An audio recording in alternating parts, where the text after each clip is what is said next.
Welcome to the Right to Know Hazard Communication Online Training, presented by OCM BOCES Health and Safety and Risk Management Services. This video covers your rights and responsibilities under the New York State Right to Know law and the Federal Hazard Communication Standard. OSHA's Hazard Communication Standard strives to ensure that employees have the necessary information to protect themselves from workplace chemicals.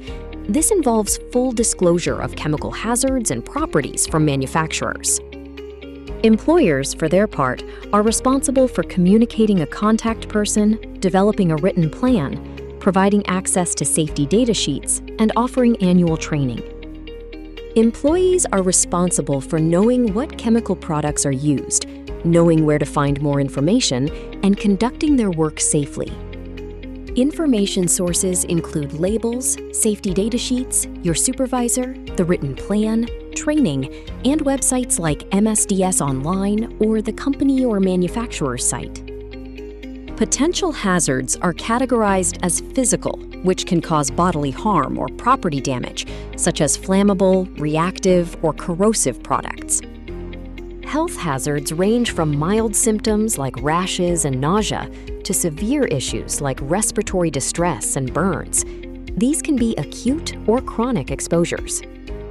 Chemicals can enter the body through 4 routes: absorption, prevented by gloves; ingestion, prevented by hand washing; inhalation, mitigated by ventilation; and injection, prevented by proper handling of sharp objects. Personal protective equipment, or PPE. Recommendations are found on the container label and the safety data sheet. Training on proper PPE use is required. Hazards can be found across the school: cleaning supplies in custodial areas, chemicals in science labs, glazes in art rooms, fuels in boiler rooms, and toners in office areas. With specialized hazards such as asbestos, your most important job is to never disturb, drill, cut, or damage any material suspected of containing asbestos. Report any damage immediately to the AHERA-designated person.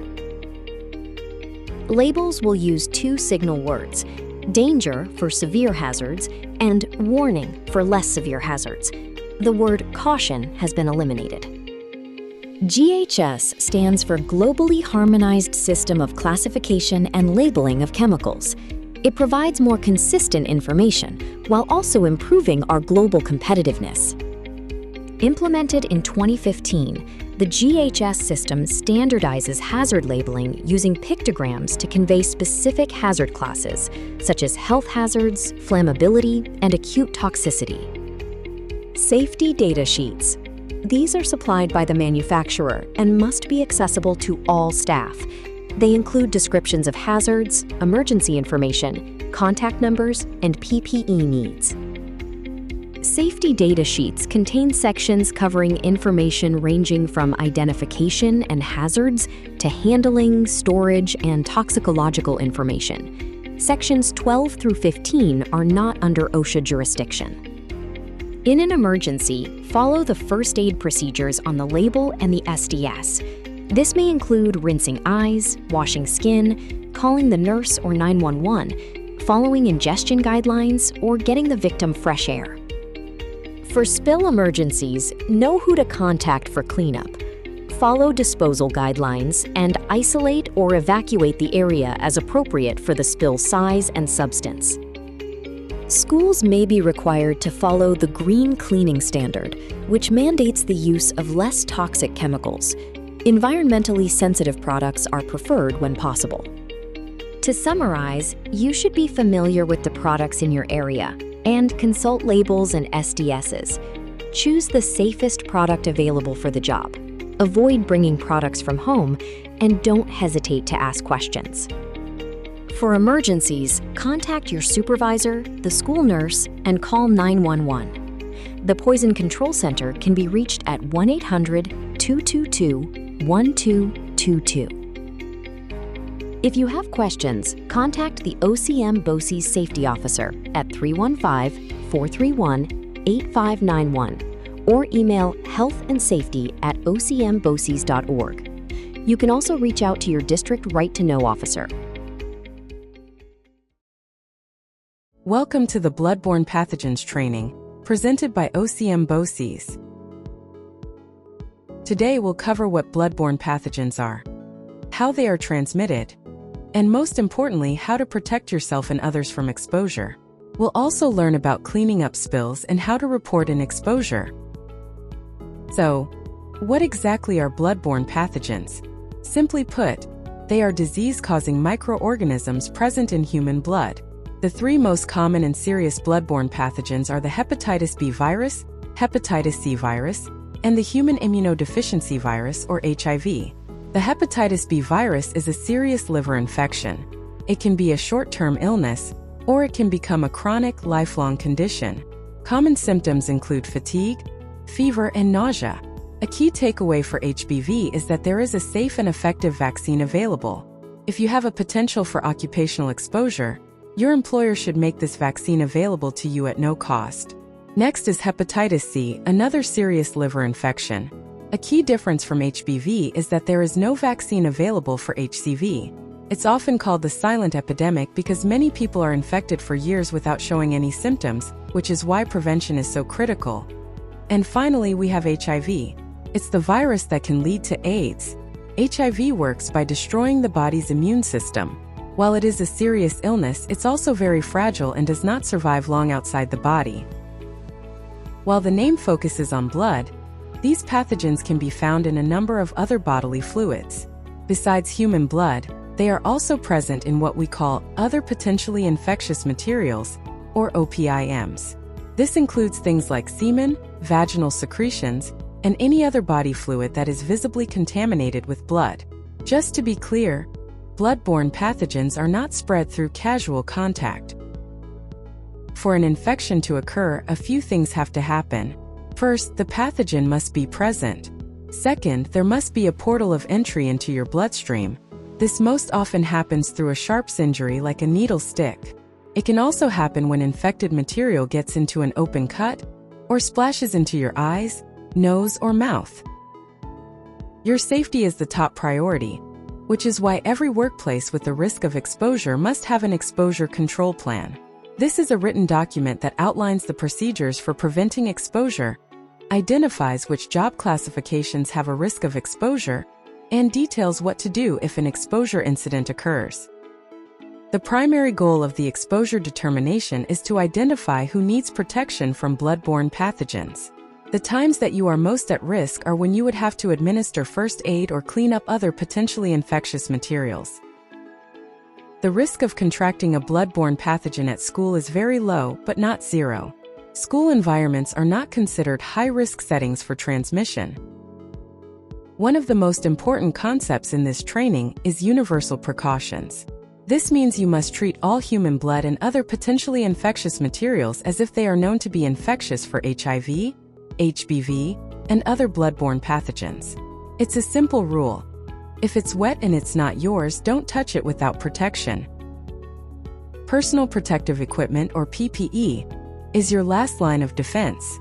So it is very important to wear gloves because they act as a barrier to any potential infectious material, blood or otherwise. Before cleaning up blood or OPM and administering first aid, gloves should be put on. Donning and doffing gloves merely refers to how to correctly put on and take off gloves to protect yourself and others from exposure to bloodborne pathogens. For donning gloves, the important part is making sure that your hands are clean before you put on gloves and that the gloves are fitting properly, covering your full hand and wrist. For doffing gloves, the most important part is making sure that you don't get any blood or fluids from the gloves onto your skin. This is accomplished by using the outside of one glove on the outside part of the other glove as you ball them both up. Here are a series of pictures that illustrate the correct way of doffing gloves. Again, the most important part is taking off the gloves without getting blood or fluid on your hands. Proper hand washing is one of the most effective ways to protect yourself from a bloodborne pathogen exposure, and the most effective way to remove contaminated blood and OPIM from your hands. To properly wash your hands, use clean running water, either warm or cold, to wet your hands. Apply enough soap to create a good lather. Rub your hands together vigorously to spread the soap over all surfaces, including the back of your hands, between your fingers, and under your nails. Rub your hands and fingers together to create friction, which helps dislodge and remove stubborn germs. A good way to time this is by humming the Happy Birthday song twice. Rinse your hands thoroughly under clean, running water, allowing the water to run off your fingertips and carry the germs away. Use a clean towel or an air dryer to dry your hands completely. Germs spread more easily on wet hands, so this step is important. If using a paper towel, use it to turn off the faucet to avoid recontaminating your hands. If an exposure incident occurs, you need to act quickly. First, wash the exposed area with soap and water or flush mucous membranes with water. Second, report the incident immediately to your supervisor or nurse. Finally, seek a confidential medical evaluation and follow up. This is a critical step to ensure your health and safety. The hepatitis B vaccine is a safe and effective way to prevent hepatitis B infection. It is only offered to individuals that may come in contact with blood or OPM. Accidents happen, and knowing how to clean up a spill is crucial. First, put on gloves. Next, cover the spill with an absorbent material and wipe up the spill. Then spray the area with an approved disinfectant, allowing it to sit for the recommended contact time.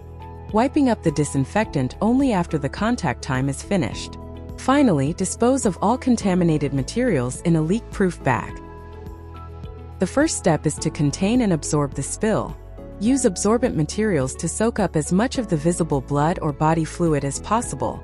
If broken glass, needles, or other sharp objects are in the spill, use tongs, forceps, or a dustpan to pick them up. Place them directly into a designated sharps container. Never pick up sharps with your hands, even while wearing gloves. The second step is to disinfect the area. Gently pour the disinfectant around the perimeter of the spill, working your way inward to avoid splashing. After the disinfectant has been applied, wipe up the area. The final step is to add the disinfectant a second time. Allow the disinfectant to sit on the spill area for the manufacturer's recommended duration. This allows time for the chemicals to kill the pathogens. Use fresh absorbent materials to clean up disinfectant. Place these materials into a leak-proof bag. Dispose of all waste. Carefully place all contaminated absorbent materials and gloves into a leak-proof bag. Double bag all the materials. Finally, wash your hands. After removing your PPE and sealing the waste bags, wash your hands and any exposed skin with soap and warm water for at least 20 seconds. Please complete your training by taking the required online quiz for your district below. Have a great year!